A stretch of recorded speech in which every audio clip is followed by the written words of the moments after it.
It's a brand new day. Hey. Wake up every morning and say it's a brand new day. Hey. Take a good day, make it great. Okay. Bonjour à tous et à toutes. Donc, l'épisode qui suit va être présenté par notre sponsor officiel, la boutique en ligne Délire Escalade. Donc, c'est vraiment pas une cachette pour tout le monde, mais ça fait déjà plus de 5 années, dans le fond, que je fais de l'escalade au gym Délire Escalade. Puis, pour ceux qui ne le savent pas, en fait, Délire Escalade, c'est pas juste un gym à Québec. En fait, c'est une boutique en ligne qui est, selon moi, une des plus grandes boutiques en ligne partout au Canada de stock d'escalade. Donc, que ce soit pour du bloc, du trad, du lead, de la glace, name it. En fait, ils ont tout ce que vous avez besoin pour tout ce qui est votre gear d'escalade. Donc, ils m'ont donné la chance de pouvoir vous donner justement un code promo que toutes les personnes, dans le fond, qui écoutent le show vont avoir droit au prix de quelqu'un qui est membre normalement chez Délire. Donc, un 10% de rabais sur tout le gear qui est en ligne. Donc, on fait de la livraison, que ce soit dans la province, au Canada, puis même à l'international pour certains produits. Donc, le lien pour pouvoir commander n'importe quelle pièce ou équipement d'escalade va être le suivant. Donc, boutique.delirescalade.com. Je répète, boutique.delirescalade.com. Puis, allez mettre votre code promo LVDG10 pour La Voix des Grimpeurs 10. LVDG10 pour avoir votre 10% de rabais promotionnel membre La Voix des Grimpeurs. Puis, quelque chose que je veux rajouter, c'est que Délire ont une politique d'accoter les prix. Donc, si vous êtes capable d'avoir un prix qui va être un petit peu plus élevé, un petit peu plus bas que ce qu'il y a sur la boutique, Délire vont être capables d'accoter ce prix-là. Donc, ça en dit vraiment long sur la confiance que Délire Escalade a envers sa boutique en ligne, envers son inventaire, envers ses produits, puis envers la qualité de ce qu'ils sont capables d'offrir aux grimpeurs et aux grimpeuses au Canada. Donc, juste à nous montrer une preuve, mais ils sont capables d'accoter ces prix-là. Donc, La Voix des Grimpeurs 10, LVDG 10 pour un 10% de rabais. Un des plus grands inventaires de chaussons, d'équipements d'escalade au Canada. Donc, je vous laisse là-dessus. Merci pour le sponsorship. Puis, on se retrouve de l'autre côté pour notre épisode d'aujourd'hui. L'épisode d'aujourd'hui est présenté par notre sponsor officiel, Offsite. Honnêtement, moi, pour parler d'une expérience personnelle, si j'habitais à Montréal, c'est certain à 100% que je m'entraînerais à Offsite. La raison est quand même assez simple, c'est que je suis quelqu'un qui veut performer pour l'extérieur. Je suis quelqu'un qui, en tout cas, si vous avez écouté une couple de mes podcasts, qui est fixé sur l'entraînement, qui veut toujours s'améliorer. Puis ce gym-là, en fait, à Montréal, est un gym qui est axé sur la performance et sur l'entraînement en escalade, la progression, dans le fond.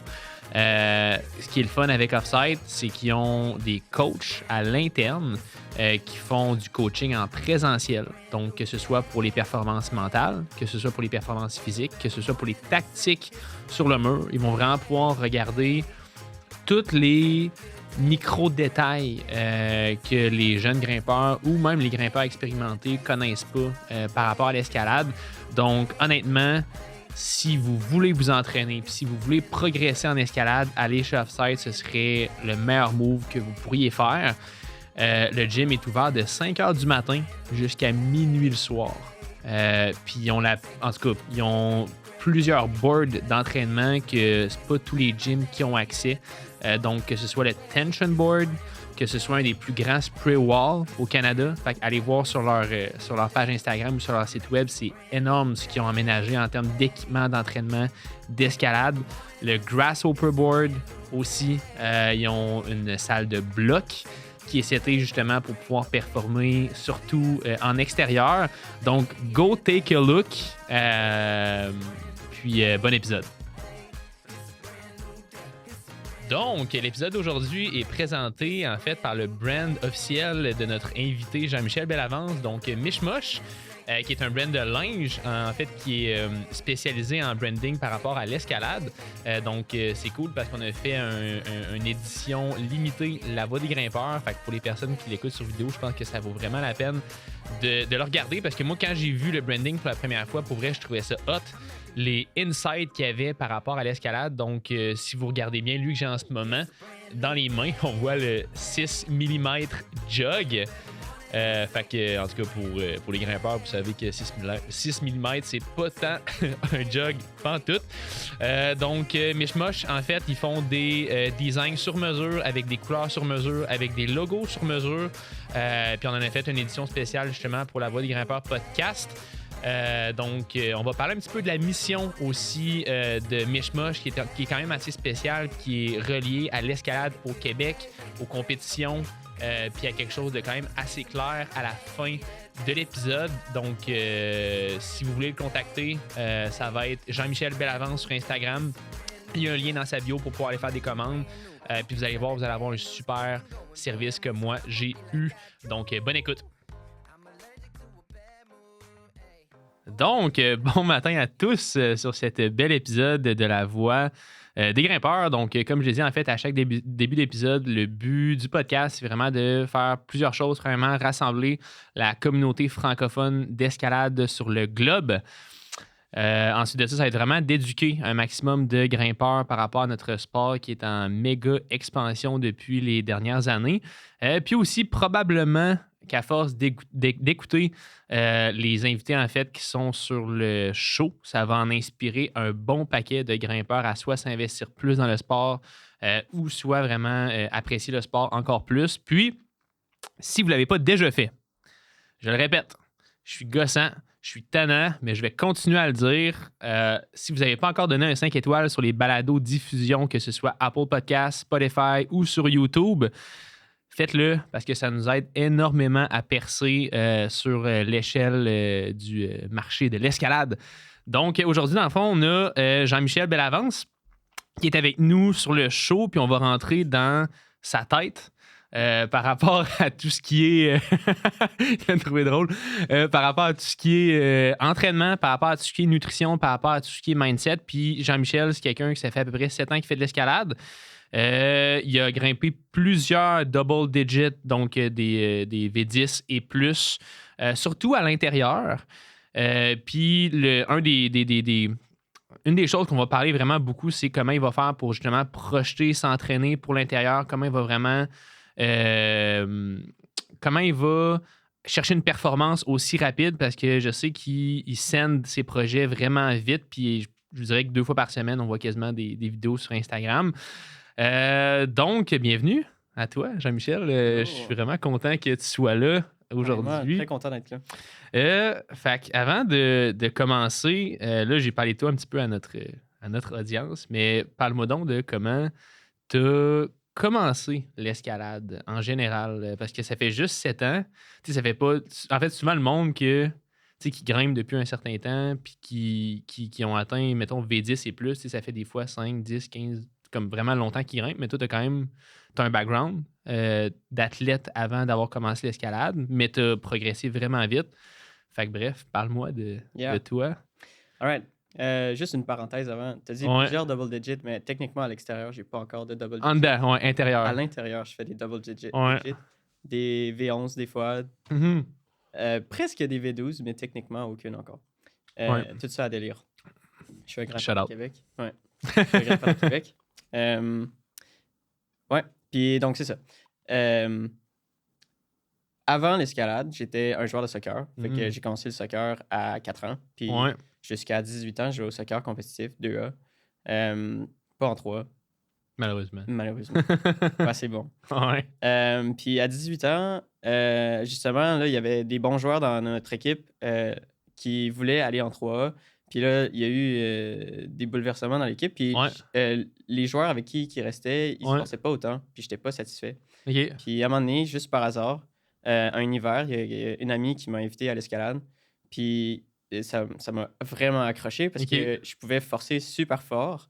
Puis vraiment y aller à mon intensité très élevée sans être dérangé par les autres à côté qui veulent pas se forcer, tu sais. C'est nice, ça, ouais. Ouais. C'est cool. Fait que l'escalade, ça m'a vraiment accroché dès la première séance. Puis c'est devenu instantanément un rituel. On y allait une fois par semaine avec mes amis.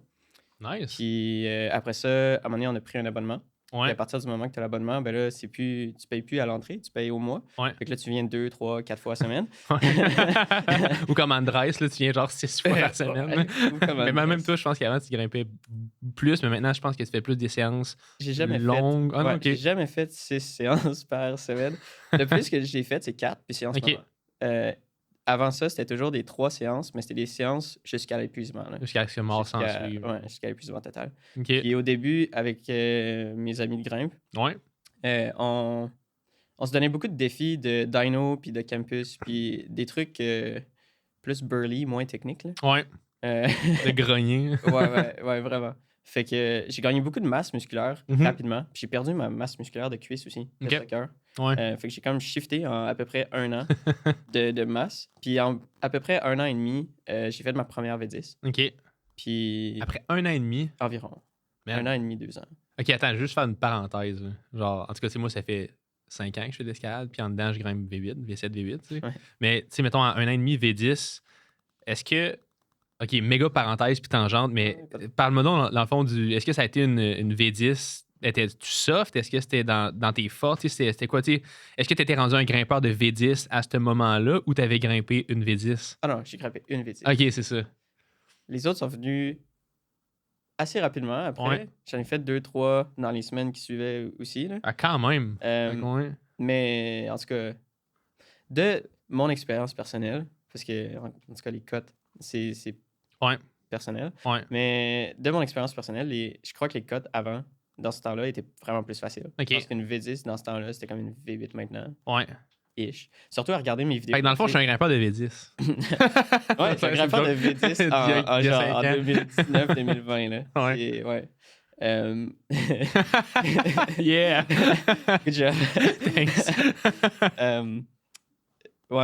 En tout cas, bref. Bref. C'est ça, je regarde les vidéos de ce que j'ai fait, puis il y a des jugs, là, puis il y a des prises vraiment bonnes, puis il y a des mouvements qui n'ont pas l'air difficiles, mais en même temps, je me regarde sur vidéo, fait que c'est dur de vraiment savoir, là, ça fait 5 ans, là, tu le sens pas tant que ça, le changement sur le temps. Là. Fait que bref.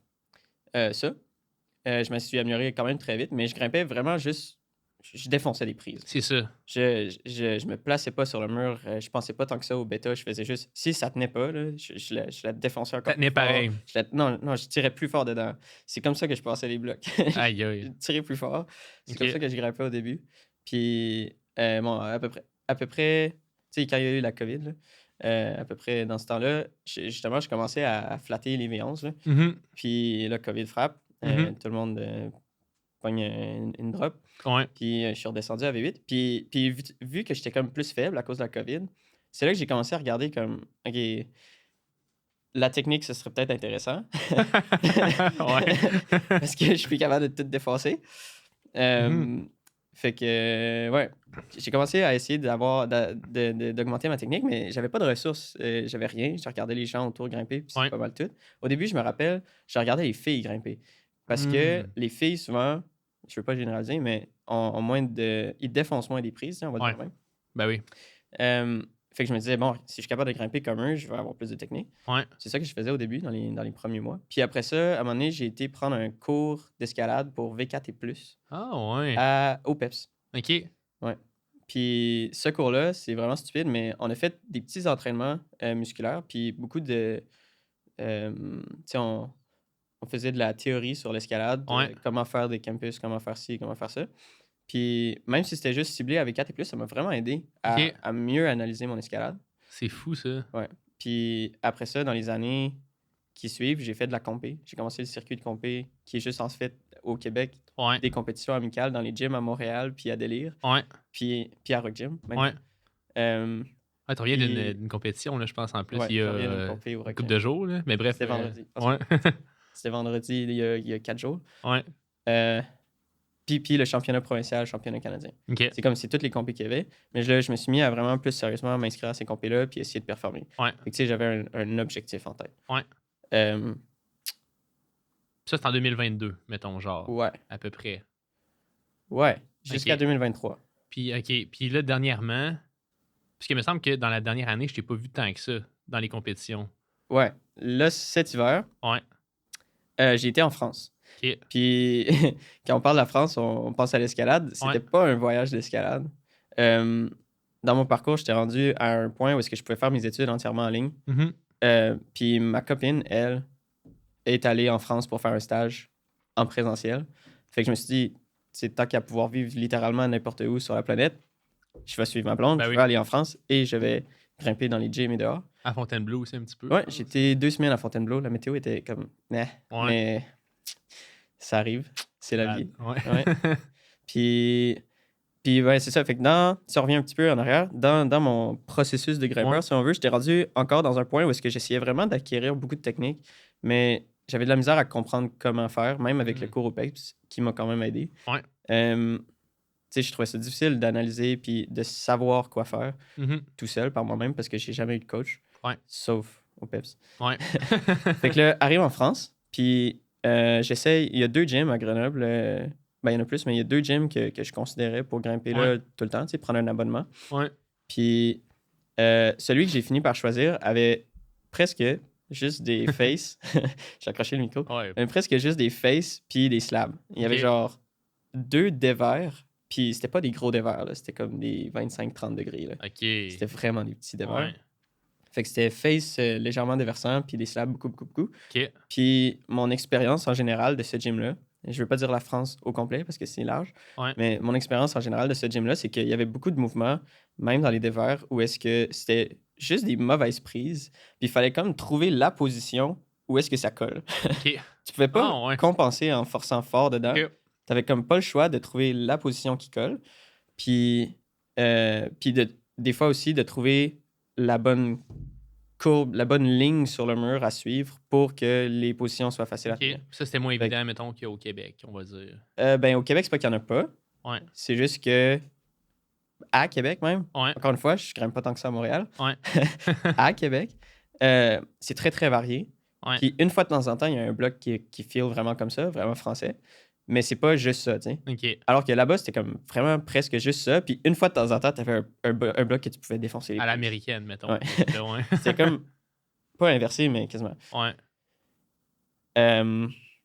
Puis ouais, c'est ça, l'affaire de la ligne, c'est, tu sais, des fois, si tu partais comme trop haut au départ, c'était comme vraiment, vraiment difficile d'attraper les prises. Puis il fallait que tu prennes la bonne courbe, mettons, par en bas à gauche pour Ah, ouais. arriver à la bonne place, pour que ton corps aille pas trop de ballon puis que ce soit facile à tenir, parce que justement, les prises sont vraiment mauvaises. Fait que si tu pars trop à gauche, tu pourras pas l'attraper puis genre te replacer, tu sais. Ah, ouais. Ouais. Fait que je me suis comme vu forcé d'utiliser une bonne technique. OK. Sinon, je les réussissais pas, les blocs. C'est impossible, genre. Ouais, Ah, c'est comme ouais. presque impossible. En tout cas, moi, je suis pas assez, assez bon en escalade Ouais. pour réussir les blocs qu'il y avait là-bas sans compenser. En compensant. plutôt. Ouais. Ouais. Fait que c'est ça. Puis, je suis pas encore super excellent, là, Mhm. mais ça m'a comme fait voir comme, OK, on peut vraiment aller loin dans le positionnement pour réduire la force nécessaire pour tenir des prises. Et genre, t'es pas toujours obligé de vraiment forcer fort pour passer un move Ouais. qui feel dur. Des fois, il y a une ligne que tu peux prendre sur le mur qui va faire que ça va feel vraiment plus soft. Ah, ouais. Crime Fait que, ciel, ça. ouais. Puis, Puis là, ben, je reviens au Québec. ouais. Puis cet été, je me suis vraiment entraîné fort pour regagner ma force que j'ai toute perdue là-bas parce que là-bas, je pouvais pas forcer. Ouais. Là, ben, on est aujourd'hui.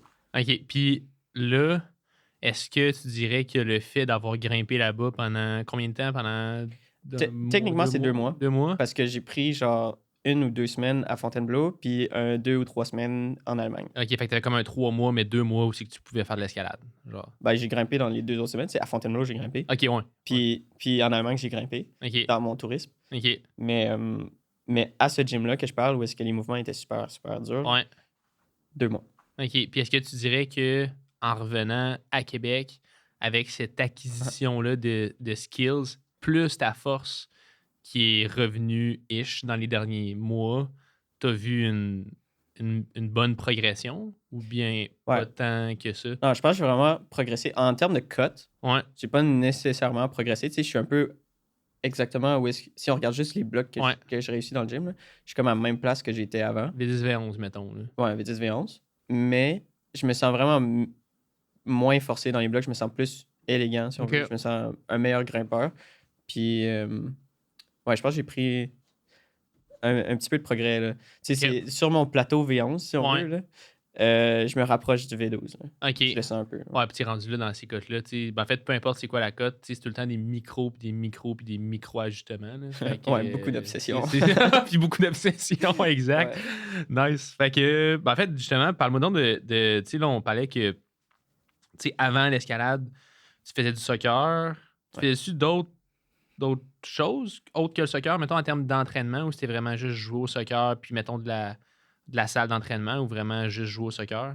Juste jouer au soccer. Okay. J'ai jamais fait de salle d'entraînement. Je suis rentré, je pense, une fois dans un cours d'éducation physique au secondaire, dans une salle d'entraînement, puis that's it. Là. OK. C'est vraiment à ce point-là. J'ai jamais levé des poids pour lever des poids. C'est toujours juste gagner du fitness par le sport. OK. Avec un petit bémol à l'escalade, là, on a des poids... mais il n'y a pas de machine. Là. Ouais. Fait que je fais quelques fois des poids libres, certains exercices. Là. OK. Mais ouais, beaucoup de soccer, c'était mon sport principal. Puis après ça, je faisais aussi de la natation pour le travail. Fait que je suis moniteur de natation puis sauveteur. Ouais. C'est mes emplois étudiants. Je faisais... Puis après ça, je touchais à tous les autres sports. Là. Tennis, course à pied, badminton. Let's go, man. Ouais, name it. Je le faisais avec des amis. Là. Ouais. C'est fou, man. Puis est-ce que... Ben, en fait, on en a parlé un petit peu, mais est-ce qu'il y a des choses par rapport à l'entraînement que tu penses qu'il y aurait des grimpeurs qui seraient capables d'amener de ce que toi, tu as appris en France à ici, au Québec? Ouais, ben tu sais, ce que j'ai appris en France, c'était vraiment comme... J'étais mis dans un moule où est-ce que je me sentais forcé de bouger d'une certaine manière. Il y a des blocs comme ça à Québec, mais si... je veux répondre vraiment précisément à ta question, c'est qu'il faudrait que le grimpeur du Québec se force à, mettons, viser certaines parties moins bonnes des prises pour simuler un peu ce qu'il y avait en France. Fait que, sur ton bloc V4 en slab, mettons que tu as un gros pied, tu prends juste le bout de pommon sur ton gros pied, puis là, tu essaies de faire tes V4 avec juste le bout de pommon. Ou s'il y a une prise qui est beaucoup trop bonne dans le bloc, puis tu trouves que ça rend un certain mouvement vraiment trop facile, ben peut-être que tu la skips ou elle, tu as juste le droit de la prendre en pocket, en quelque chose comme ça. Je comprends, parce que là-bas... Dans le fond, créer de l'inconfort dans ton escalade pour te forcer à aller chercher de la grosse précision. OK. Ah ouais, fait que c'est vraiment ça que tu as réalisé en France. Ouais, que j'étais pas précis du tout, là.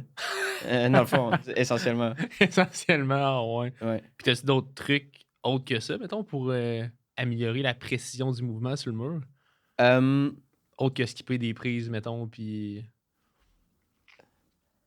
Regardez les grimpeurs qui font pas beaucoup de bruit sur le mur, là. Regardez les autres grimpeurs qui bougent doucement, on dirait. Là. Ouais. Je pense que c'est ça comme le truc visuel de la précision. Mais c'est quelque chose qui se sent aussi. Comme quand tu fais de la slab, puis qu'à un moment donné, tu te places juste bien sur le mur, puis que tu rentres comme, puis t'as le visage collé dans le mur. Les lunettes. Moi, j'ai des traces de lunettes. Là, lunettes, c'est ça. Quand tu le sens pour la première fois, t'es comme, oh my god, je viens de me placer d'une manière que je me suis jamais placé avant. Je viens de gagner comme une espèce de feeling de c'est quoi être précis en slab. Ouais, c'est ça. C'est hot. Ouais. C'est vraiment très hot. Parce que là-bas, justement, en France, il y a beaucoup de il y avait des slabs. Trucs absurdes. Là. Il y en a un, juste pour donner un exemple, c'était un dyno sur une slab, justement. Puis c'était une grosse jog. Puis après ça, un module pourri, un autre module pourri. Puis vraiment loin à droite, une petite prise sur un module. Pourri. Pourri, ouais. Ben, littéralement, mais c'était pas très bon. Puis il fallait que tu sautes droit en haut, que tu donnes un coup de pied à droite pour te lancer à gauche, pour être capable de générer assez fort à gauche pour sauter à droite, puis atterrir sur le pied sans les mains. Il n'y avait pas de mains. Ah ouais. Fait que là, tu atterrissais juste debout, genre, puis c'était fou raide. Là. C'était impossible. Ah ouais. Ouais. Crime, c'est débile. Puis en termes de cotation, est-ce que, mettons, toi, quand t'es allé là-bas, t'as droppé beaucoup, sûrement en cote, là, j'imagine? Ouais. C'est le système de Fontainebleau, là, dans les gyms là-bas, là, placé sur des circuits. Fait que... il y avait, c'est des couleurs, hein? Ouais, c'est ça, je pense, ouais. Mais les couleurs, là-bas, c'est pas tous les gyms qui font ça, mais à celui où je grimpais, il disait c'était quoi la cote, le range de cote de ta couleur. Fait que tu avais blanc, c'était comme, je me rappelle plus, je dis n'importe quoi, là, mais c'était comme 5. Puis après ça, je pense que je pars beaucoup trop dur, là, mais Ouais. je suis pas sûr. Orange, c'était 5A à 5C. Ça, mettons 5A, c'est quoi déjà? Ah non, je sais pas. En me bref. plus. Mais, je sais que 7C+, c'est V10. OK. Voilà. T'as grimpé des V10 là-bas ou non? Non, pas du tout. Techniquement, en fait, une qui est dans le range de V9-10. OK. C'était leur plus dur circuit, mais elle était beaucoup trop facile. Là, puis j'ai entendu les ouvreurs dire que c'était un petit cadeau là, dans OK, c'est le un circuit bonbon. violet. Ouais, c'était un petit cadeau dans le circuit violet. Ah, mais non, ouais. sinon, j'ai réussi quelques noirs OK. qui sont les V7-8. OK. Mais quand même, pareil. Je veux dire, ben, t'as droppé d'une coupe de cote, mais en même temps, c'est comme si tu travaillais ton anti-style à 100% là-bas. Là. Ouais, c'est ça. Puis, je veux dire, c'est pas grave. Là. Les codes là-bas sont pas équivalentes aux codes délire. Là. Ouais. Et c'est pas toutes les codes de tous les gyms du monde qui sont au même niveau. Exact, c'est ça. Puis même quand tu t'en vas, exemple, grimper à Trois-Rivières ou à Montréal, Ouais, c'est comme même pas le même style. Là. Fait que dans un autre ça. pays, c'est sûr que c'est différent. Là. Exact. Ouais. Cool. Fameuse question. Ça, je voulais qu'on en parle parce que, tu sais, on parle beaucoup de cotes à l'intérieur, on parle beaucoup de progrès, on parle beaucoup de ça, mais toi, c'est quoi ta relation avec les cotes? Puis comment est-ce que tu penses que les gens devraient interagir par rapport à ça? Ouais, mais ça a beaucoup changé au cours du temps, ça aussi. Au début, c'était vraiment un but. Je voyais les cotes comme un gros but. Ouais. Fait que je voulais grimper V8, je voulais grimper V9, je voulais grimper V10. C'est comme des objectifs, mettons. Ouais, là. Okay. C'est ça. Puis quand je me rappelle au début, quand j'ai commencé à viser V11, là, je voyais qu'il n'y en avait plus beaucoup en volume au gym à Québec. Ouais, puis là, je me sentais un peu, pas trahi, là, mais quasiment par le gym qui me donne pas l'opportunité de viser des V12 puis des V13 après. Puis je me sentais comme presque mal que je puisse pas chasser ces cotes-là dans le gym. Ouais. Fait que ça, c'était au début. C'était vraiment, j'imagine, c'est du grade chasing, qu'on peut dire. Là. Je faisais vraiment du grade chasing. Puis au fur et à mesure que le temps avançait, puis en commençant la compétition aussi, j'ai un peu changé ma vision graduellement des cotes, là, mais je ne veux pas y aller de A à Z. Là. Juste où est-ce que j'en suis rendu maintenant, c'est que je le vois vraiment comme une opinion. C'est pas un fact, une cote, c'est pas un fait établi, c'est juste une opinion. C'est l'opinion, si on va dehors, des personnes qui ont grimpé le bloc puis qui font le consensus ensemble. Manquer de voix un petit peu. Prendre une petite gorgée de cognac. Ouais. Mais, fait que, ouais, d'ailleurs, consensus, c'est. Je me rappelle plus de la définition exacte, mais c'est le rassemblement des opinions. C'est ça la définition d'un consensus. Fait que c'est vraiment une opinion. Puis à l'intérieur, c'est les route setters qui décident. Fait que c'est le petit consensus fermé des route setters, ce qui est normal, c'est correct. Ben oui. Mais donc, c'est vraiment une opinion. Puis j'essaie de le prendre plus comme une opinion que comme un fait établi. Fait que, par exemple, admettons que je suis un grimpeur de V4. Ouais. Puis qu'il y a une V4 que je suis vraiment pas capable de faire. Tu m'as demandé comment je pense que les gens devraient interagir avec. C'est la carte blanche pour parler des... C'est ça que j'essaie de décrire. Là. Ouais. Fait que je suis un grimpeur de V4, puis il y a une V4 que je suis vraiment pas capable de faire. Moi, je pense que les gens devraient le voir comme les ouvreurs qui ont vraiment beaucoup d'expérience en escalade en général pensent que les grimpeurs de V4 sont capables de faire ce bloc-là qui viennent de setter. C'est pour ça qu'ils ont mis la cote V4. C'est ça que ça veut dire. Donner la cote V4, ça veut dire tu penses que c'est dans le même groupe que tous les autres blocs V4. Fait que, au lieu de le voir comme arc, ce bloc-là est vraiment dur, tu devrais le voir comme oh, il me manque quelque chose que je devrais être capable d'avoir normalement pour réussir ce bloc-là. Fait que je devrais continuer de chercher puis essayer de trouver la solution à mon bloc V4. Puis quand quelque chose est soft, à l'inverse, tu peux te dire je dois soit être vraiment bon dans ce style-là.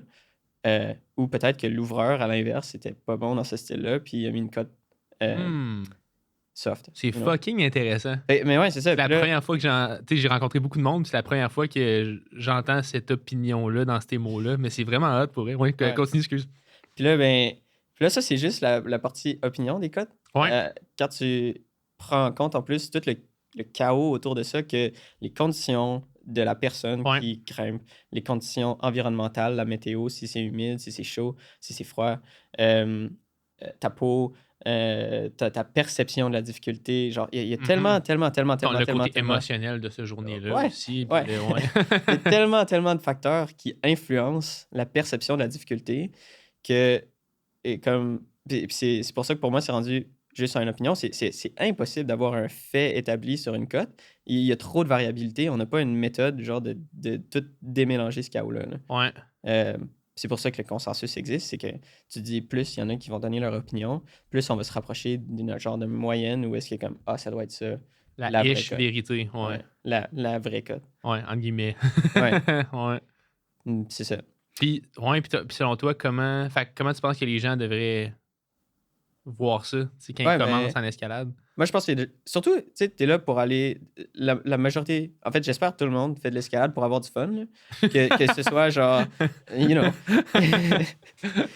Non, mais Non, que ce moi, soit ouais. pour genre défoncer les côtes puis faire du grade chasing. Si t'aimes ça, tant mieux. Tu fais de l'escalade pour le fun. Mhm. Ou pour aller socialiser avec tes amis puis grimper des blocs feel good. Genre, peu importe, t'es supposé être là pour avoir du fun. Fait que je pense qu'on devrait essayer d'avoir une attitude optimiste et positive sur les cotes au lieu Mhm. d'essayer de voir ça comme un Ouais. aspect à débat. Là. Ouais. C'est vrai. Il va y avoir des débats, mais comme c'est pas grave, c'est un débat Ouais.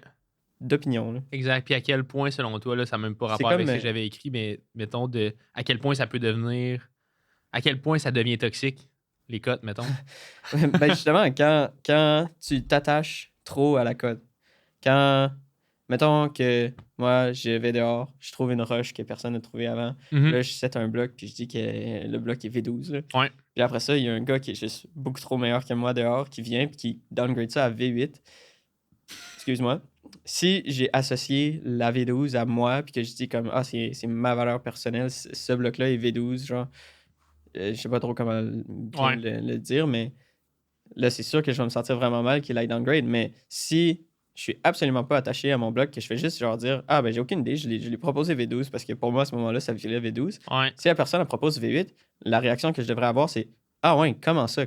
Qu'est-ce que tu as fait pour que ça file si facile que ça? Ouais. Je vais retourner avec toi, je vais essayer le bloc, puis je vais essayer de le faire filer V8 moi aussi, tu sais. OK. Euh, Ouais, c'est vrai. C'est vrai. Puis en plus, dehors. Ouais, c'est ça. On dirait que dehors. Je ça sais bougera pas. Là. exact, c'est ça. Ouais. Ouais. Fait que tu peux retourner. Tu peux. Ouais. C'est ça. C'est drôle parce que les gens parlent beaucoup justement de feeling par rapport au code. Surtout à l'extérieur, j'ai l'impression. On dirait que le monde dit ah, ouais, ça file V8, ça file Ouais, c'est une V9. opinion. C'est une opinion. Tu sais, s'offusquer pour des cotes, c'est comme. Ben, j'allais dire tantôt, le débat des cotes, c'est un peu comme débattre de ta couleur préférée. Là. Pas exactement, mais comme. C'est presque complètement subjectif. Mm. C'est pas objectif, c'est comme. Ça dépend trop de ta perception de la difficulté et de plein d'autres affaires. Fait que, ouais, je pense qu'il faut comme laisser aller l'ego puis essayer de comprendre l'opinion de l'autre personne au lieu de s'attacher à son propre opinion. Tiens. Ouais, Je pense que ça, c'est une bonne manière de le généraliser. Ouais, c'est vrai, la fameuse ego en escalade. Là. Ouais. Puis toi, quand tu as commencé, est-ce que tu dirais que quand tu chassais les grades, c'était plus, mettons, par ego ou même pas. Je fais une différence entre l'ego et l'orgueil. OK. L'ego, c'est comme ta valeur personnelle, puis l'orgueil, c'est un genre de désir profond de chasser quelque chose là, parce que ça t'attaque. En tout cas, ouais. Petite distinction dans ça ma vient tête. de tester un peu. Là. Ouais, c'est ça, j'ai de la misère à le décrire. Fait que je dirais que j'avais pas vraiment d'ego, mais beaucoup, beaucoup d'orgueil. Fait que beaucoup, beaucoup. Si un autre de mes amis réussissait un bloc, là, et j'avais de la misère, no joke, généralement, 2-3 essais de plus, puis je l'avais. Parce que j'étais tellement comme orgueilleux, je voulais tellement l'avoir, parce que mon ami l'avait eu, que comme je donnais comme 110%, puis ça passait. Fait quand même beaucoup, beaucoup, beaucoup d'orgueil. Puis c'est par orgueil que je chassais les cotes. OK. Pas par désir d'augmenter ma valeur personnelle, tu sais. OK, je comprends. Ouais, c'est vrai que c'est très... Mais c'est vrai que les deux sont très conjoints, mettons. Là, c'est facile. Généralement, tu peux... Je dis généralement, mais je suis pas un expert. Tu peux avoir beaucoup d'ego et d'orgueil en même temps. Je dirais que ça arrive souvent. Ouais. Puis là, est-ce que tu penses que c'est le fait d'avoir atteint un plateau à un moment donné qui a fait que là, il faut que tu rediriges un petit peu la façon dont tu vois ou tu commences à voir ça, ou c'est juste Ben, c'est la compétition que tu me disais tantôt aussi qui. Ouais, je pense que c'est toujours des événements comme. Tu sais, je suis dans ma tête, puis là, j'ai un but, puis je chasse ce but-là, puis à un moment donné, il y a un événement extérieur qui. Pas casse complètement, mais qui me dévie un peu, puis c'est des événements extérieurs qui me font réaliser des affaires, je dirais, à chaque fois. Ouais. Ça vient pas de moi, ça vient pas de l'intérieur nécessairement. Fait que le truc de. Tu sais, le grade chasing, Ouais. c'est venu un peu à cause de la COVID que j'ai arrêté de grade chase. Puis la technique, c'est. Ben, je veux dire, le gros truc sur la précision que j'ai en ce moment, là, ma grosse obsession, c'est un peu à cause que j'ai été en France. Ouais.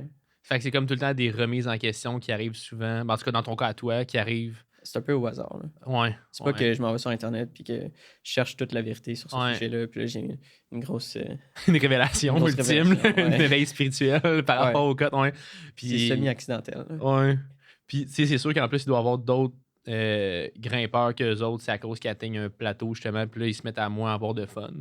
Puis, tu sais, moi, en tout cas, j'ai entendu beaucoup d'histoires, justement, que les gens, ils changeaient leur perspective par rapport à l'ego, par rapport à l'escalade, par rapport au code, puis à leur progrès, quand ils atteignaient un plateau, puis qu'ils se rendaient compte que crime, justement, moi, quand je grimpais au départ, c'était beaucoup du grade chasing, puis là, j'ai atteint un plateau. Puis là, quand j'ai atteint un plateau, j'ai réalisé que, crime, il faut que j'essaye d'aimer plus l'escalade pour autre chose que ce hit de satisfaction puis de dopamine-là, tu sais. Ouais. Mais tu sais, aimer l'escalade, ça peut être l'aspect de juste, tu vas voir tes amis puis tu parles. Il y a plein de communautés qui font une activité juste parce qu'ils voient leurs amis en faisant l'activité, tu sais. C'est vrai. Fait que, ouais. Puis sinon, si t'es là pour y aller tout seul puis enjoy l'activité, tu sais, l'escalade, c'est quoi? Ben, pour moi, c'est une découverte de mouvement. Là. Fait que, au lieu de s'obséder sur le sand, tu t'obsèdes sur un mouvement. Ce move-là, je l'ai pas, j'ai pas réussi à le trouver. Faut que je trouve la solution, faut que je trouve comment le faire. Puis après ça, t'as plus besoin de sander. T'as juste. Ben, je veux dire, les sands vont venir. Avec l'accumulation de mouvements. Avec l'accumulation de mouvements, exact. Mais le point d'obsession, c'est plus sander le bloc, c'est trouver la solution à tous les mouvements. Ouais. J'avais écouté des podcasts, justement, des podcasts escalade anglophones. Puis ils parlaient justement beaucoup des objectifs de progrès versus des objectifs de... En fait, même Fred Desgranges, je pense, quand il était venu sur le show, si vous n'avez pas écouté l'épisode avec Fred Desgranges, il était super bon. Il disait que c'était vraiment beaucoup plus sain puis motivant d'avoir des objectifs de progrès qui étaient, exemple, aujourd'hui, mon objectif, c'est pas nécessairement de sender une V8, une V10 ou whatever, une cote, ou de sender, mais mon but aujourd'hui, c'est d'essayer fort. Ou aujourd'hui, ben, c'est d'apprendre plus le mouvement. Ou aujourd'hui, mon but, c'est vraiment d'essayer de... Faire des dynos latérales. Faire des dynos latérales à une main, c'est ça. Fait que d'avoir des micro-objectifs comme ça qui sont plus dans l'aspect progressif, ben c'est sûr que c'est beaucoup plus facile de voir le progrès puis voir la réussite à la fin d'une session parce que c'est pas quelque chose qui se quantifie par quelque chose de tranchant. Si j'ai réussi ou j'ai pas réussi. C'est vraiment, est-ce que j'ai forcé fort, oui ou non? Puis, juste show up, c'est réussir in the end. Là. Comme, tu sais, mettons que tu dis ton objectif, c'est réussir un move. Là, tu passes 2 heures dessus, puis tu le réussis pas. Mais comme, t'as passé 2 heures dessus, t'as feel le move un peu plus, t'as probablement fait des micro-progrès que tu sens pas concrètement. Genre, t'as fait du progrès in the end parce que t'as show up, puis t'as forcé. Puis à la limite, même si t'as fait aucun progrès, ben t'as forcé tes muscles. Ouais. T'as fait un gym. Ouais, c'est ça. Nice. À la limite, là. Il y a toujours moyen de le recentrer d'une manière positive. Là. Ouais. J'adore ça, man. Thanks. Hey, prochaine, en fait, là, j'avais pris une question un petit peu plus nerdy. T'es quelqu'un qui projette beaucoup à l'intérieur. T'enchaînes rapidement des double digits puis des blocs. Peux-tu expliquer un petit peu, là, vraiment, dans le granulaire, c'est quoi tes tactiques, ta façon pour être capable de project un bloc? Parce que je pense que t'es dans les personnes que je vois enchaîner des choses rapidement. Puis tu l'as même dit, tu grimpes 3 ou 4 fois par semaine. Fait que c'est pas 6 fois par semaine. Fait que ce que ça veut dire, c'est que quand tu grimpes, c'est sûr que tu as des... En tout cas, je veux pas te mettre trop de pression, là, mais c'est sûr que tu dois avoir des stratégies qui font en sorte que tu maximises ton temps. Fait que ça serait quoi les tactiques? Je pense que Andrés scène plus que moi en ce moment. OK. Ceux qui connaissent Andrés Calade. Plug gratuite. Plug sur gratuit. Il Instagram. vient de se passer une chaîne YouTube Ouais, aussi, exact. aussi qui monte ses scènes. Fait que, Exact. Je pense que allez l'écouter. Andrés, il scène plus que moi, mais Andrés, il passe beaucoup plus de temps à grimper. Ouais. Puis moi, ces temps-ci, je passe un peu de temps à m'entraîner physiquement OK. pour, justement, je suis comme dans la fin de ma phase de regain de force après la France, là, que je me suis fait moi-même. Mais comment je fais des blocs aussi rapidement de ça? Je pense qu'il y a un genre de... Je me stresse pas dessus. Quand je grimpe, c'est... Sur les V10, c'est vraiment comme... C'est la partie fun pour moi. OK. C'est vraiment juste pour avoir du plaisir que je grimpe les V10 et les V11. Puis c'est ça, je projette plus vraiment OK. les V10. C'est juste comme le niveau que je suis rendu à grimper à tous les jours. Ouais. Par contre, pour répondre à la question, là, Ouais. quand je projette un bloc, mettons Ouais. que je projette une V11 ou Ouais. une V12, il va y avoir des petites séances où est-ce que si j'ai un gros objectif d'entraînement, fait que si j'ai beaucoup de volume d'entraînement dans la même séance, je ne vais pas vraiment m'obséder sur ce bloc-là, mais je vais aller le toucher quand même. Je vais aller essayer les moves, je vais essayer peut-être un ou deux moves isolés au milieu que j'avais jamais essayé. Fait que je vais aller passer du temps sur le bloc juste pour comme rafraîchir les mouvements dans ma tête. Puis quand je vais être prêt, quand dans ma semaine, j'ai une séance où est-ce que je peux... Une séance juste d'escalade, je veux dire. Ouais. Puis que je le sens, puis que j'ai vraiment le goût. Là, je m'en vais m'asseoir sur le bloc, puis c'est juste ça que je fais de la séance. Fait que mettons pendant 2 heures ou 3 heures. Ou... Juste ce bloc-là. OK. Là. Je me réchauffe, puis après ça, juste ce bloc-là. OK. Wow. Puis là, c'est vraiment... comme je disais tantôt, là, l'obsession des mouvements, là, Ouais. c'est vraiment une obsession de comprendre chaque mouvement individuel. OK. Puis après ça, il y a une petite partie d'essayer de comprendre comment linker les mouvements. Parce que des fois, tu peux faire un move. Je veux dire, tu peux faire chaque move séparé en partant du sol ou en skippant des prises puis des affaires de même. Là. Mais pas en skippant des prises sur le... Mettons en pognant une prise dans le climb, là, on va dire. Là, ouais. En skippant des prises. Les prises sur V11, V12, ça arrive, là, mais c'est généralement, c'est parce que tu as comme une espèce d'avantage morphologique spécial. Là. Ouais, tu peux skipper. T'es un mutant. Ouais, t'es très long. Ouais, exact. Ouais, en tout cas. Mais... Bref. Ouais, je me suis déconcentré. Ouais. Fait que j'isole les moves, puis je veux les linker. Fait que faire des links de plus en plus gros sur mon bloc. Parce que faire un move isolé, c'est un certain feeling, mais genre faire le move puis transitionner ton corps vers le prochain rapidement pour économiser ton énergie, c'est un feeling un peu différent aussi. Là. Ouais. Fait que tu sais, si je m'attarde trop à stick chaque move, tu sais, dans ma tête, je vais avoir une espèce de comme, j'ai stick le move, pause, qu'est-ce qui se passe? Ok, je fais ça. J'ai stick le move, pause, qu'est-ce qui se passe? Ok, ça. Fait que je vais être capable de me dire comme la séquence, c'est tac, tac, tac, tac, ça va vite. Il n'y a pas de pause, il n'y a pas de break. Puis j'optimise, c'est ça, mon flow, mon énergie sur le bloc. OK. Fait que c'est ça. Puis je vais toujours me filmer aussi. OK. Justement, pourquoi je poste autant de vidéos, c'est rendu une vieille habitude, en fait, qu'au début, je me filmais pour avoir justement un aide externe pour me voir grimper littéralement puis être capable d'analyser mes chutes. Ouais. Puis là, ben, à un moment donné, tu scènes le bloc, fait que tu as le vidéo du scène puis tu le postes. C'est comme ça que j'ai commencé. Puis là, c'est comme une vieille habitude, mais quand je projette, je le fais encore. Là, je filme tous les essais. OK.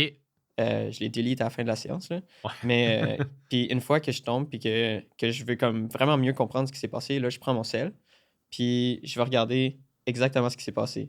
Est-ce que j'aurais peut-être pu partir plus haut? Est-ce que j'aurais pu comme partir plus à droite, plus à gauche? Est-ce que je peux rentrer les hanches? Est-ce que je peux tirer plus dans mon talon? Est-ce que je devrais plus écraser, etc. Là? Ouais. C'est bon, ça. Ouais.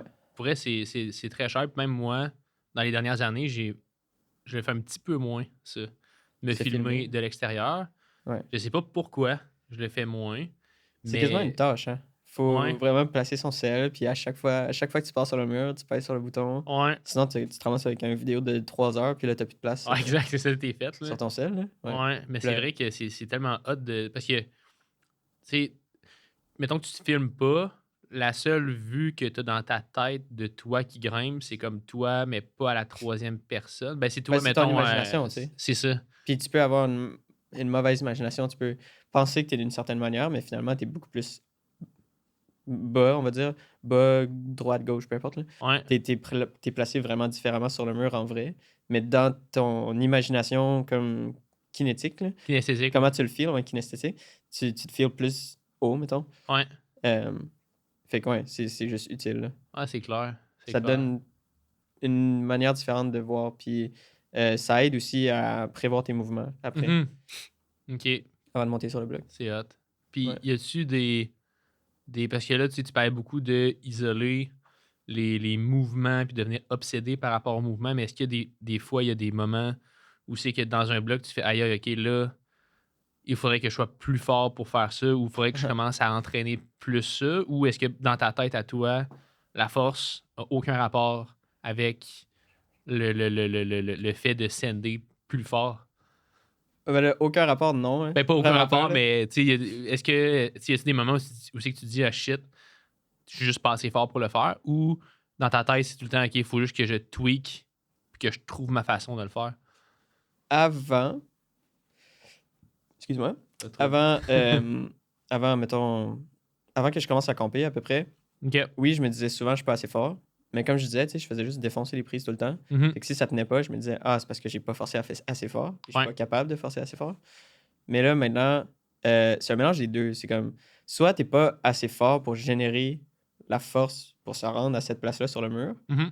ou t'as pas la bonne technique pour te placer justement puis être capable de générer cette force-là. Ouais. Fait que c'est une espèce de balance entre les deux, là, vraiment, OK. je trouve. Ouais. Euh, J'avais autre chose en tête avant, excuse, mais j'ai oublié. Non stress, c'est bien chill. Ouais. Ouais, parce que, tu sais, c'est. Ben, c'est parce qu'on entend tellement des grimpeurs dire, ouais, il faut tout le temps que tu améliores la technique. Ah, Puis c'est ça, comme tu dis, c'est plus Ouais. une balance entre les deux. ouais, j'irais essayer de faire les deux en même temps, dans le fond. Ouais. Puis, ouais, c'est ça que je veux dire. Sur le moment, tu veux essayer d'éviter les pensées négatives. Tu veux essayer d'éviter je suis pas assez technique pour faire ça, je suis pas assez fort pour faire ça. Parce que là, aujourd'hui, il n'y a rien qui va changer. Tu es sur le mur maintenant. Si tu te dis je suis pas assez fort pendant que tu es en train de grimper, comme c'est de l'inhibition, puis tu vas intuitivement moins forcer Mhm. parce que tu te décourages. Ouais. C'est un peu ce que j'ai fait à la compé au Rock Gym. Ah ouais, ouais. il y a une Oups. couple de jours. ouais. Mais t'as-tu fait un. Je me suis convaincu que j'étais pas assez grand pour certains blocs. OK. Puis en rétrospective, les blocs qui étaient morpho, il y en avait genre un qui était peut-être morpho. Ouais. Puis c'était les blocs faciles qui Ouais. étaient morpho, que j'avais tous réussi déjà. OK. Fait que c'était complètement stupide.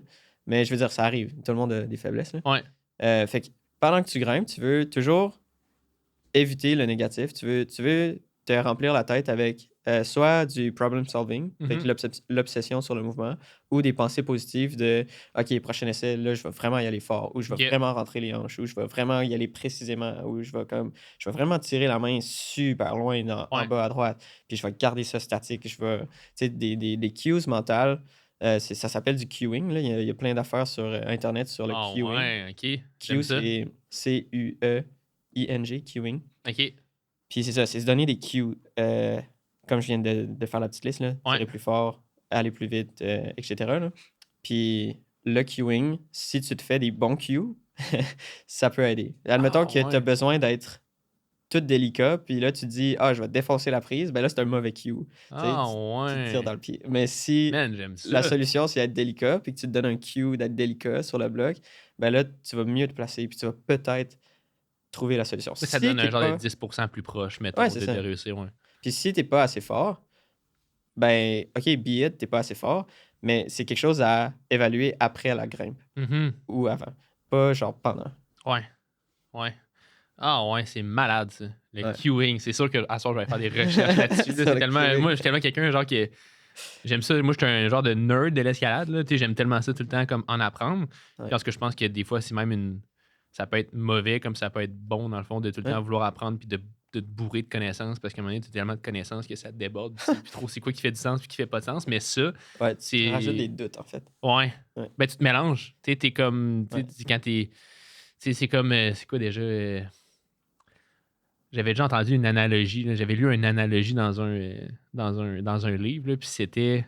Ça n'a pas rapport avec l'escalade, mais tu sais, quand tu prends une loupe puis que le soleil, il va sur la loupe...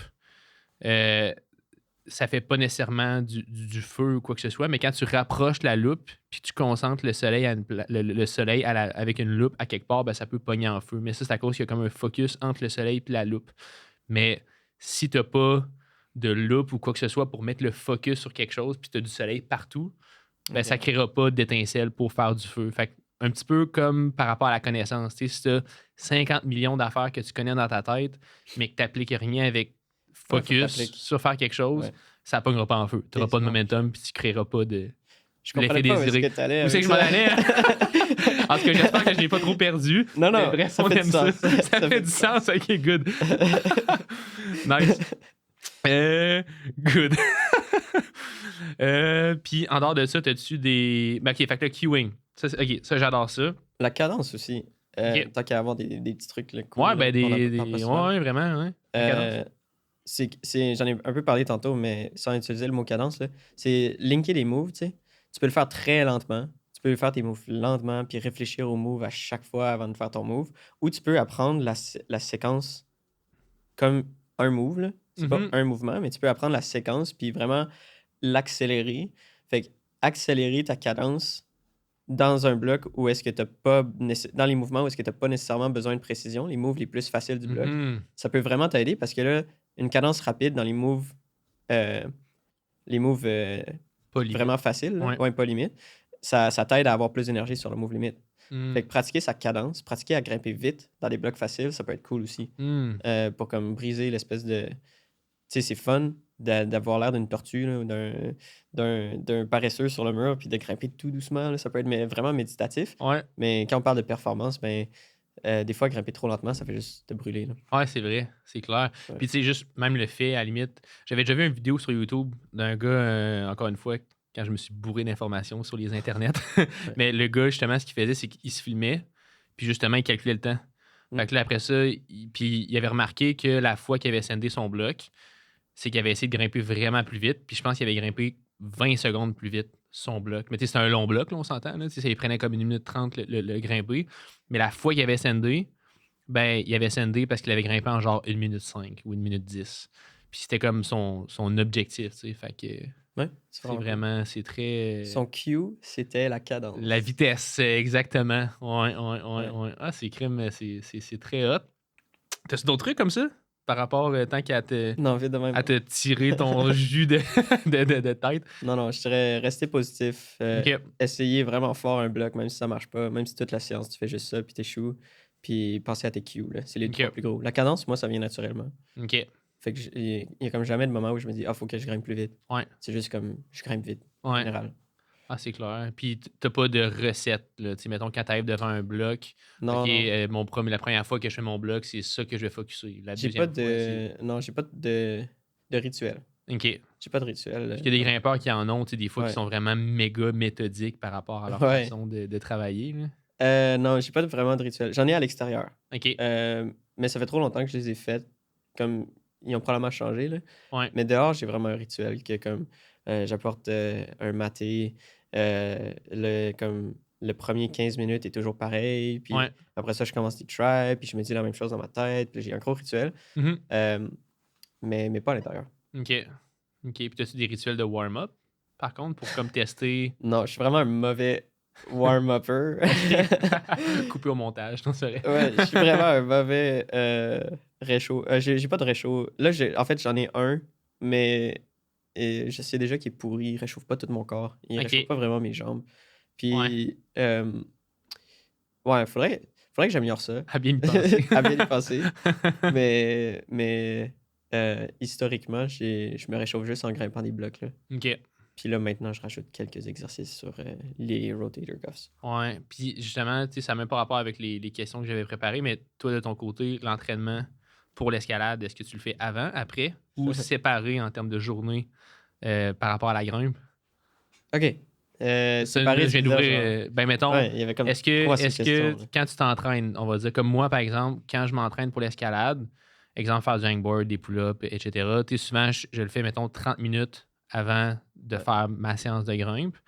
Je sais qu'il y a des gens que c'est le contraire. Ils font 20-30 minutes après avoir grimpé. Puis je sais qu'il y a d'autres personnes aussi qu'eux autres, c'est une journée, tu sais, mettons, qu'ils grimpent le lundi, ben leur entraînement se fait le mardi.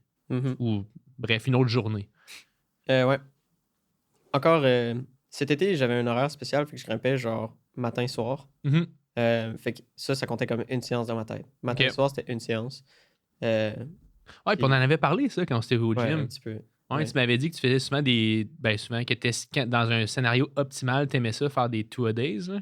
Un le Non, matin, c'est un le l'inverse. soir. Ou c'est Mais l'inverse, ouais. ok. Je sais que le vrai optimal pour le repos puis pour le corps, c'est de faire comme une séance le matin puis une séance en fin d'après-midi le soir parce que comme t'es fresh à chaque séance. Euh, mais pour la majorité des gens, t'as comme une journée de travail entre les deux.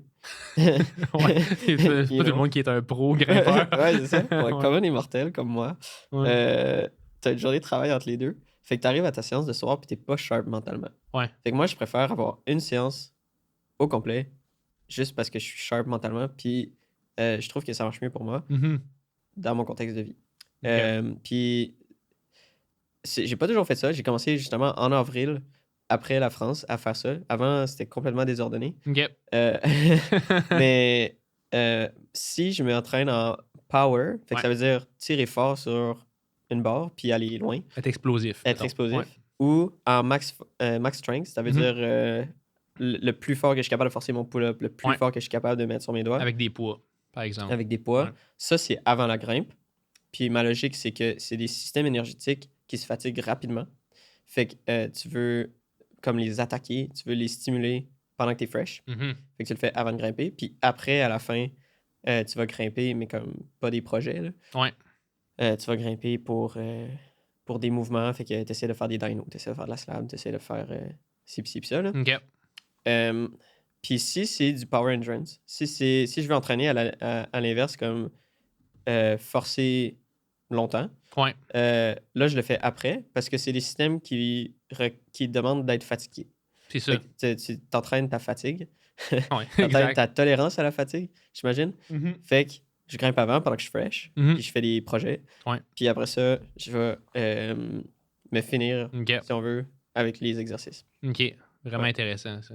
C'est bon. Fait que c'est ça. Mais ça, je faisais pas ça avant. Ok. Les premières fois que je me suis entraîné, ça durait jamais plus qu'un mois.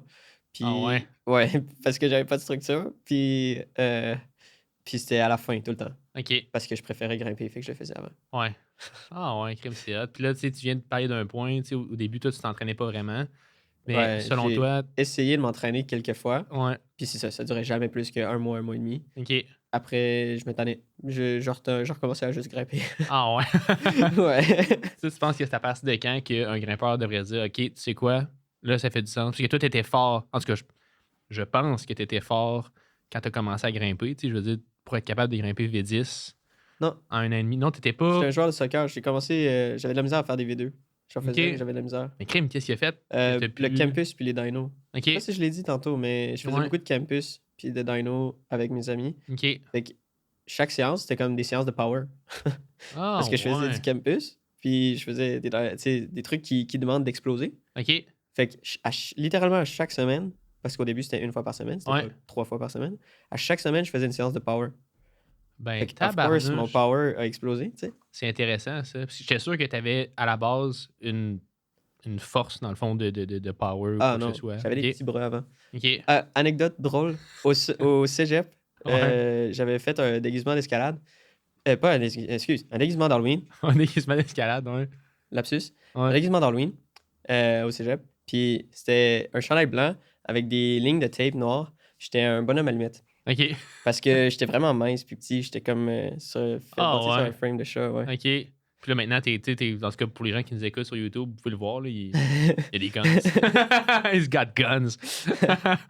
Nice. Fait que, ouais, pour répondre à la question, en fait, ouais, à partir de quand tu penses que quelqu'un devrait envisager de s'entraîner? Je pense que c'est personnel. Ouais. Ça dépend des objectifs aussi, là. Mais, ouais, si tu... Dans le fond, tu t'entraînes toujours pour un objectif. Je pense qu'il n'y a pas beaucoup de gens qui s'entraînent genre parce que c'est leur plaisir dans la vie. Ouais. Il y en a peut-être, là, mais... Ben, ceux qui vont au gym, des fois, Ouais. ben, c'est pour la santé, exemple. Dans La l'escalade, santé. Ouais, mettons. dans l'escalade, ouais.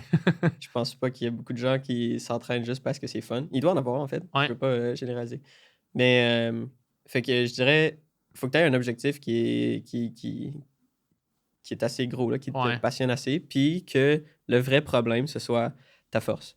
Mhm. Si t'es comme moi après 1 an et demi, puis t'es déjà super massif, puis tu fais tes V10, Ouais. puis que tu grimpes comme un carré, Mhm. ben, c'est très, très, très probable que tu aies un moins gros return on investment à t'entraîner que à essayer de grimper précisément, C'est techniquement. ça, c'est clair. Ouais. Fait que quand est-ce que quelqu'un devrait commencer? Quand ça leur tente. Ouais. Puis si c'est vraiment comme la bonne solution pour ton escalade. Tu sais. Ouais. Make sense. Après, si quelqu'un grimpe puis qui aime ça être super jacked aussi on the side puis que ça Mhm. lui dérange pas de performer jusqu'à V15, Ouais. entraîne-toi. Go là. for it. Ouais. Exact. Ouais. Nice. Ouais. Cool. On a déjà parlé aussi au gym, l'autre fois, Ouais. de nutrition. Je pense que ce serait vraiment intéressant pour le monde qui nous écoute de comprendre, toi, ta perspective par rapport à la nutrition pour l'escalade. On n'a pas encore une nutritionniste sur le show, puis je tiens à dire que tu n'es pas Je sais nutritionniste. pas si- Mais ouais, parle-moi un petit peu de. Ben, en fait, as-tu eu des défis par rapport à ça? Est-ce que tu as Ouais. des conseils à donner à des gens qui nous écouteraient, mettons? Pas de conseils, je ne suis Ok. pas nutritionniste. Alors, c'est parler pour parler, Ouais. ce qu'on va faire. Ouais. Puis d'ailleurs, je sais déjà que ce que j'ai à dire sur certaines affaires va pas plaire à Ça va faire certaines lever personnes. des cheveux. Ouais. Ouais. Mais comme je dis, c'est un gros disclaimer. Pas une nutritionniste, c'est juste parler pour parler. Ouais. Des défis. Je vais commencer avec ça parce que tu sais, je suis étudiant depuis forever. Je suis Mhm. encore étudiant à 25 ans. Fait que j'ai pas un salaire de 100 000 par année. Tu sais. Mhm. Fait que je fais des concessions. Puis une des grosses manières pour moi de sauver de l'argent, c'est acheter de la nourriture seulement en rabais. Ok. Ou presque. Sauf petite exception. Là. Ouais. Fait que tu sais, ce que je mange, moi, c'est les légumes qui sont en rabais cette semaine, la viande qui est en rabais cette semaine, du tofu, Ok. des œufs. That's it. Ça ressemble à ça. Ouais. Puis je me Ok. cuisine des plats. Ah, puis j'achète des épices puis des trucs pour faire des recettes. Là. Qu'il y ait un peu de goût à travers Ouais, tout c'est ça. ça. Ouais. Ouais. Mais c'est pas mal tout. Fait qu'on cuisine des recettes avec ce qu'il y a cette semaine en Ouais. rabais. Puis on l'achète souvent au Maxi. Puis la viande, surtout, là, on dirait que je trosse pas la qualité. Ah ouais? On dirait que j'ai l'impression qu'elle est comme plus pâle qu'au IGA puis à Ouais. d'autres places. Là. Et moins... Fait que je vais commencer tout de suite avec le big hitter. Là. La grosse affaire que je fais, c'est Ouais. que je prends de la créatine. Ok. Mais pas... La créatine, tu sais, si tu vas sur YouTube, la majorité des vidéos, ce qu'ils disent, c'est tu fais 1 semaine de loading. Ouais. De loading. Fait que c'est 20 grammes par jour pendant 1 semaine pour te booster au max. Puis après Ouais. ça, tu maintiens avec 5 grammes par jour. Mhm. Moi, je fais pas ça. Pas du Petite tout. parenthèse, mettons, pour les Ouais. gens qui savent pas c'est quoi, mettons, la créatine qui nous écoute, c'est en fait, en tout cas, tu peux l'expliquer, mais en gros, nos muscles, ils ont de la créatine à l'intérieur d'eux. On a des réserves de créatine, puis notre corps crée de la créatine, puis principalement, c'est ce qui nous permet, là, il y a peut-être des nutritionnistes qui vont pas me contredire ou whatever, mais d'augmenter le ATP dans le corps, qui est comme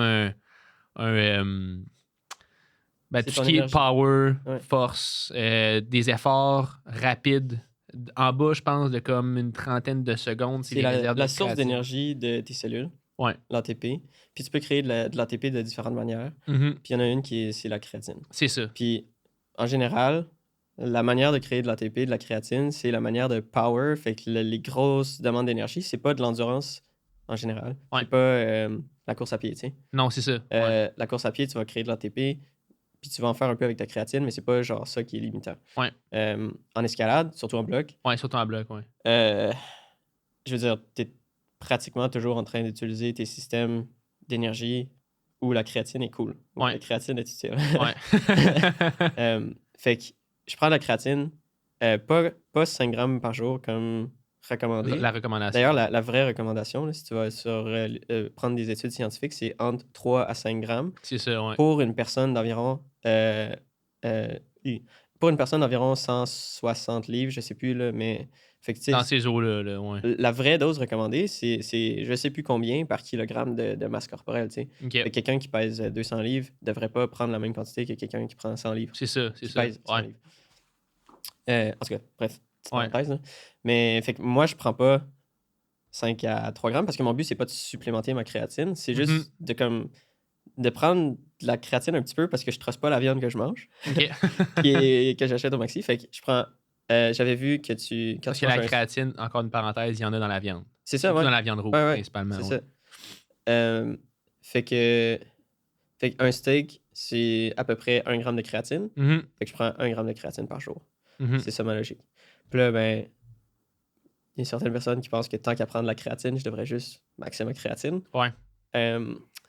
Mais bon, sans trop rentrer en détail, euh, c'est probablement, peut-être, en tout cas, je sais pas, c'est peut-être de la paranoïa, mais moi, j'ai peur de comme trop grossir. Il y Déjà a que trop j'ai quand même... bulky, si on Ouais. veut. Là, ouais. Déjà que j'ai quand même une bonne masse, là. Ouais. Je veux pas encore plus grossir Ouais. à cause de la créatine. Fait que, tu sais, oui, je vais m'entraîner fort, puis si je gagne du poids parce que je m'entraîne fort, comme c'est bien parce que c'est les muscles, puis les muscles, ça t'aide à tirer fort. Ouais. Mais je veux pas, genre, supercharge ça avec de Mhm. la créatine.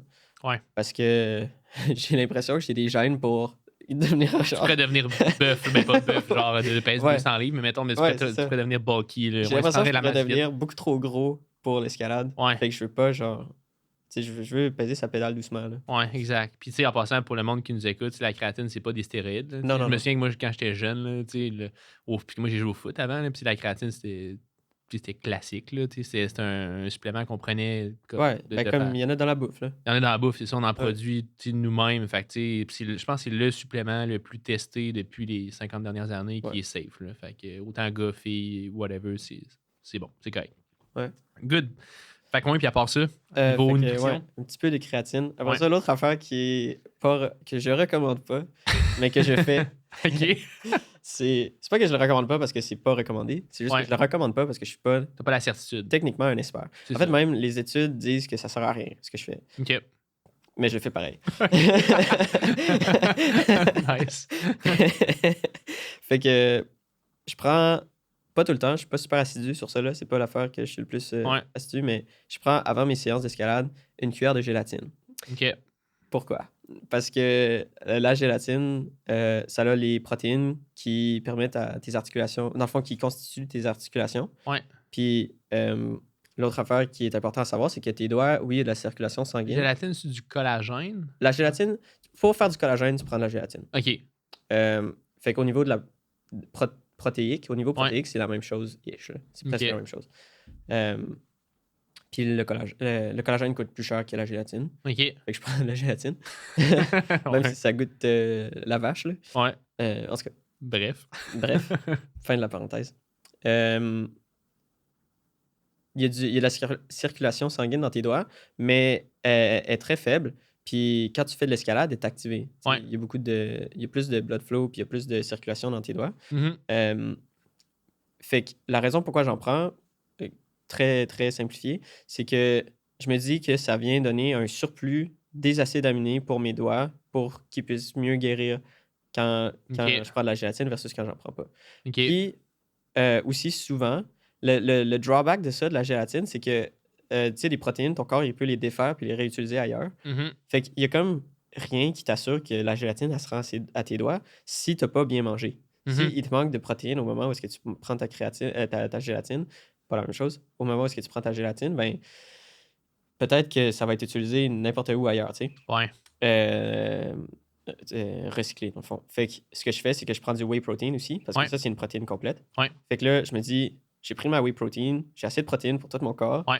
Puis il y a un surplus de gélatine, des trucs d'articulation. Nice. Fait que c'est ça. Puis pourquoi avant? Dernière étape, là, c'est que j'avais vu dans un papier que quand tu ingères du collagène puis de la gélatine, les protéines en tant que telles, ils piquent dans ton sang après 1 heure. OK. Fait que la personne, dans le fond, les personnes mangeaient de la créatine puis du collagène. Ouais. Puis après ça, ils se faisaient prendre des prises de sang à toutes les 15 minutes, là, je sais plus. Là. Ouais. Puis le pic était après 1 heure. OK. Fait que je le prends avant.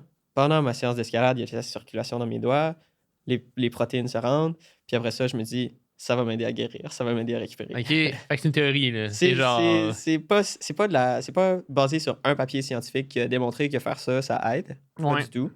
Que faire exactement mon protocole de prendre du whey protein plus de la gélatine dans la quantité que je le prends. Ouais. C'est pas ça pantoute. OK. C'est juste que moi, j'ai un baccalauréat en microbiologie puis une maîtrise en neurosciences. Ouais. Ce que ça veut dire, c'est que je connais un peu de biologie cellulaire. Ouais. Puis sur ce que je connais, puis ce que j'avais lu, j'ai commencé à faire ça il y a comme 3-4 ans. Là.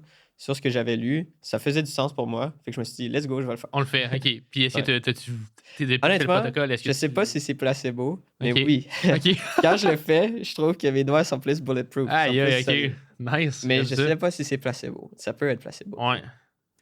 Ouais, OK. fait que ça, c'est l'autre affaire que je fais. Puis le truc plus banal que ça, je pourrais dire que presque n'importe qui devrait faire ça. Mhm. Vitamine D puis oméga 3. Mm. Ouais, je veux dire, les oméga 3, c'est pas tout le monde qui mange beaucoup de poissons. Non. Moi, j'en mange presque pas de Exact. poissons. Fait que, puis les oméga 3, c'est super bon pour plein d'affaires. Ouais. Fait que j'en prends en quantité raisonnable. Ouais. C'est-à-dire, tu finis pas le paquet à toutes les Non, jours. c'est ça, mais 2-3 gélules, mettons, dépendamment de la grosse Moi, c'est une. des concentrations. Là, Je ouais. prends une par jour. J'avais checké aussi en. J'aime ça le relativiser en portions de bouffe. Ouais. Ce que je prends d'oméga 3, c'est 1/3 de portion de saumon OK. par jour. Fait que c'est pas beaucoup. C'est pas comme si je mangeais genre une portion de saumon chaque jour. C'est moins que ça. Ouais. Mais c'est pas grave. Tu sais, je veux dire, Ça, pour l'inflammation, c'est bon, ça. Justement, l'oméga 3. plein d'affaires. Plein d'affaires, ouais. Puis la vitamine D aussi, c'est bon pour le système immunitaire puis l'humeur. On est au Québec Puis on est au Québec. aussi. Il y a Exact. la pluie et l'hiver. Ouais, puis juste là, je pense pas qu'on l'entende vu qu'on est en studio, mais en ce moment, il pleut depuis comme 2 jours. Fait que. Ouais, je l'entendais même pas. Ben, moi, je l'entendais avec mon Je viens de oreille. Ouais, je viens de réaliser parce que tu l'as dit. Ouais. Puis, ben, c'est drôle parce que moi, justement, les 4 choses que tu viens de nommer, à part la gélatine, en fait, il y en avait 5 dans le fond, j'ai prenais toutes. Tu sais, mettons, vitamine D, oméga 3, créatine. Il n'y en avait pas. Puis la whey. Ok, ouais. Oui. La whey, moi, je considère quasiment pas ça comme un supplément, là. C'est quasiment un aliment, là, tellement Ouais. c'est. En tout cas, ça fait juste du sens. Là, pour le nombre de protéines que tu reçois versus ce que ça coûte versus les calories et tout ça que tu peux Ouais. avoir avec ça fait juste du sens. N'importe qui écoute le podcast devrait, en tout cas, selon moi, Si avoir t'as un. des intestins délicats, faut faire attention. Ça peut. OK. Ça peut. La whey, ça, ou Ouais. le reste? OK. En fait, presque tout ce qui est concentré. Ouais. Moi, j'ai un intestin délicat. OK. Et d'expérience, ça fait bloating. Là. Ça fait. Ouais. Je sais pas en français. Excuse-moi, podcast Pas francophone. des gaz, là, mais des ballonnements. Ouais, ça fait des ballonnements. ballonnements. Ça fait des ballonnements. Ouais. Fait que quand je prends trop de whey pendant trop longtemps, je deviens ballonné. Fait que là, j'arrête un peu puis je recommence. Ah, ouais, crime, c'est Ouais. intéressant. C'est la première fois que j'entends ça. Mais bref. Ouais, mais c'est pas tout le monde, c'est ça. Non. OK. T'as-tu d'autres tricks, life hacks, Pour par la rapport à la nutrition? nutrition ou pas? Absolument pas un expert en nutrition. Dernier disclaimer. OK. Puis Non, j'en ai niveau pas. tu sais, sommeil, habitude de vie, tout ça, Ah. est-ce que t'as des protocoles Ça, par contre, intéressants? ouais, je me couche. Je vais au lit vers environ 9h30, 10h à tous les jours. OK. Je pense que le sommeil, c'est absolument Majeur. underrated. Ouais. Ouais. En fait, faut dormir, là. C'est tellement important. Comme pour la récupération, pour ton énergie, pour le mood, pour tout dans la vie, en fait, là, pour le focus. Ouais. Puis après ça, tu sais, il y a un gros concept là, dernièrement pour s'entraîner en escalade, c'est tu veux de la qualité, pas de la quantité. Mhm. Tu peux pas avoir une séance de qualité si tu as dormi 2 heures la veille puis que tu vas essayer d'aller faire des mouvements ultra précis. Là. Tu seras jamais précis. T'es groggy. T'es foggy.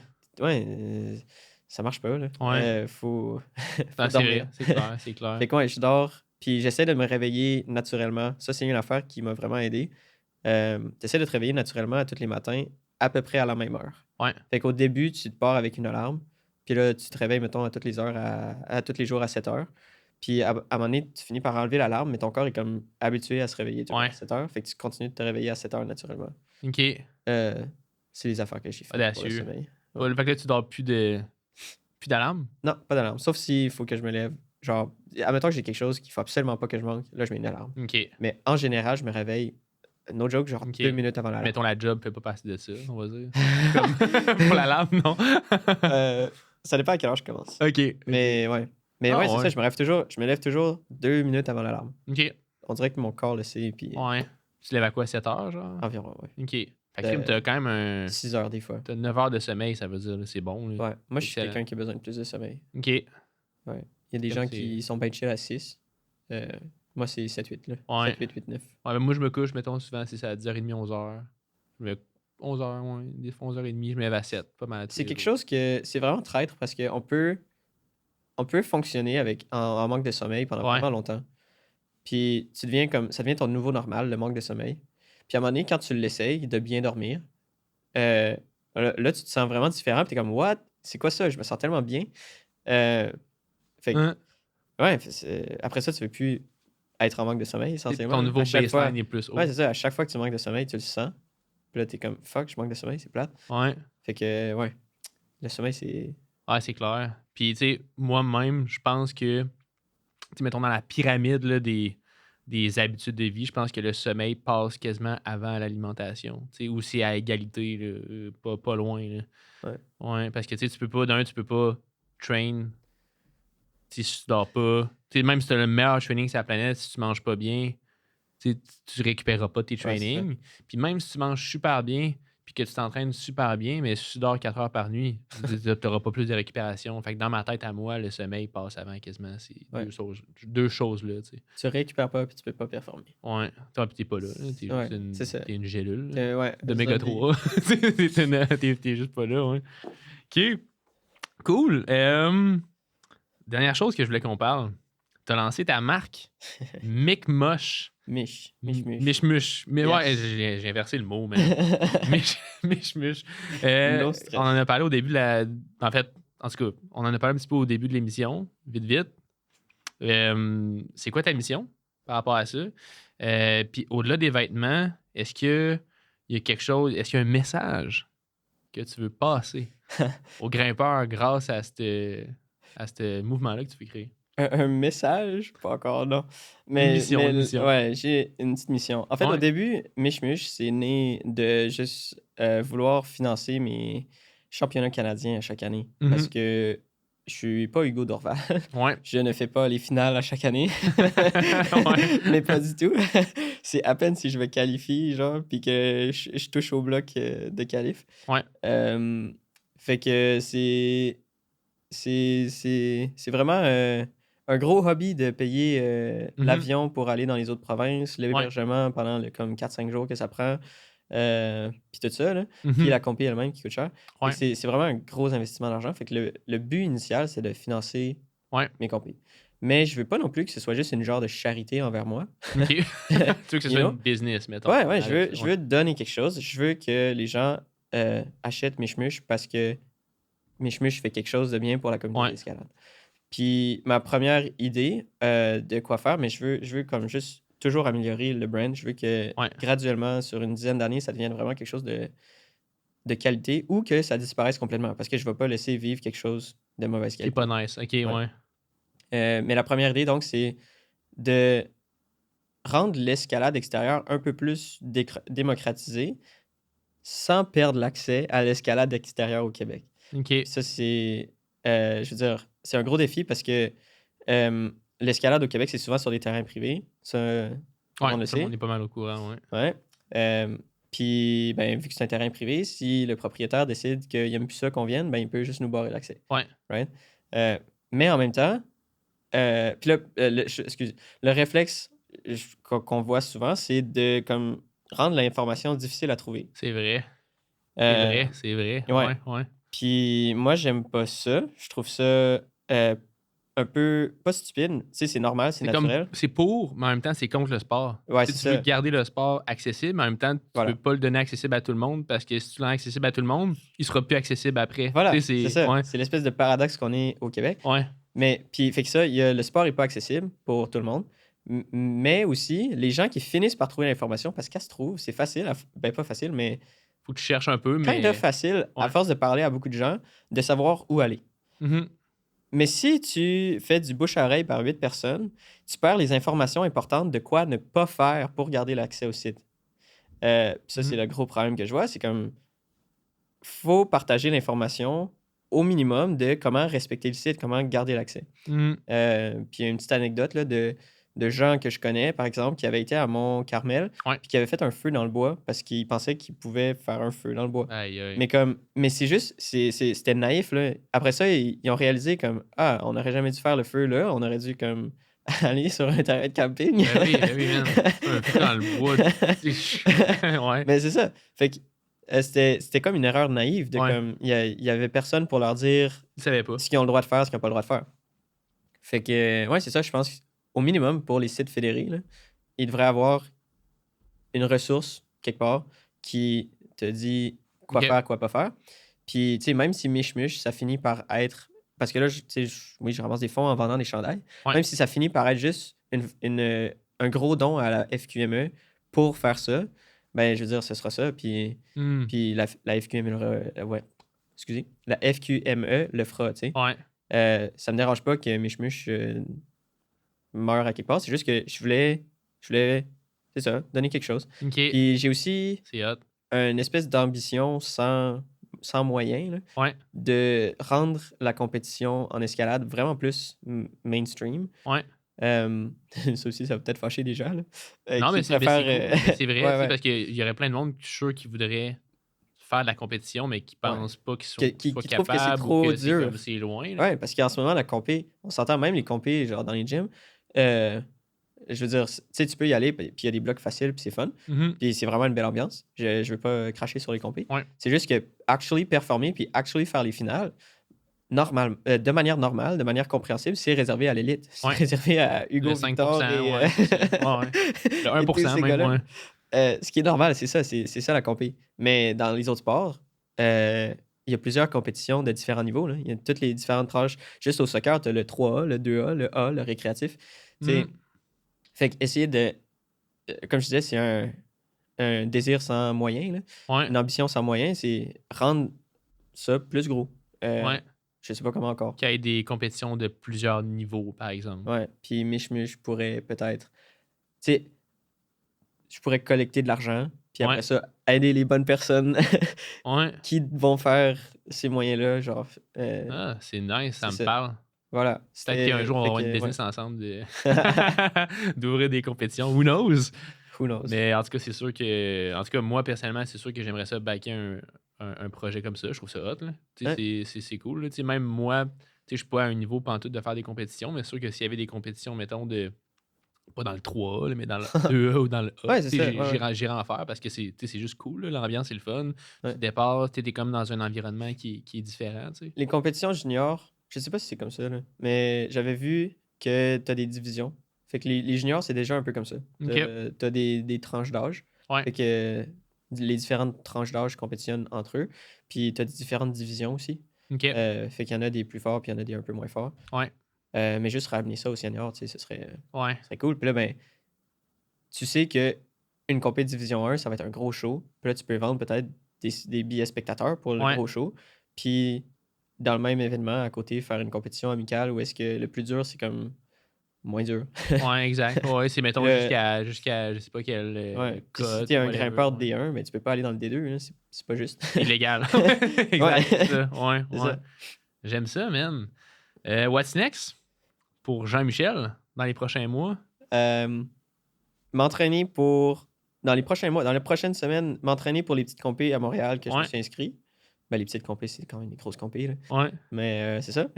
M'entraîner pour ces compés-là, puis me préparer à l'éventuel championnat provincial. Ça, c'est le gros truc pour moi. Puis après ça, m'occuper de mes chmuches et essayer de rendre ça assez professionnel pour que ça marche. Ben oui, crime fucking hot. Puis là, mettons qu'on veut qu'on voudrait te trouver sur les réseaux sociaux. Là, ça serait à quel pseudonyme? Sur Instagram. jeanmichmuche.climbing. Puis sur ça, dans ma bio, il y a le lien pour mon site où je vends des chandails d'escalade. Allez l'acheter. Allez l'acheter. Ça, c'est un ordre à tous les gens qui écoutent le podcast. Écoute, merci d'avoir pris le temps. Pour vrai, je sais même pas, mon timer n'a pas marché, mais en tout cas, ça a passé super vite. C'est super fun. Pour les gens qui nous écoutent, encore une fois, la première des choses après avoir écouté ce podcast-là, c'est que vous allez vous acheter un chandail sur la boutique en ligne de Mishmush. Deuxième des choses, nous donner un 5 étoiles si vous aimez l'information, évidemment, parce que si vous n'aimez pas ça et que vous avez trouvé que c'était pas bon, ben probablement que vous n'êtes pas rendu jusqu'ici de toute façon. Mais si vous êtes rendu jusqu'ici, c'est que probablement que vous aimez ça. Le frais de passage, le seul frais de passage, c'est de nous donner un 5 étoiles, de partager à des amis.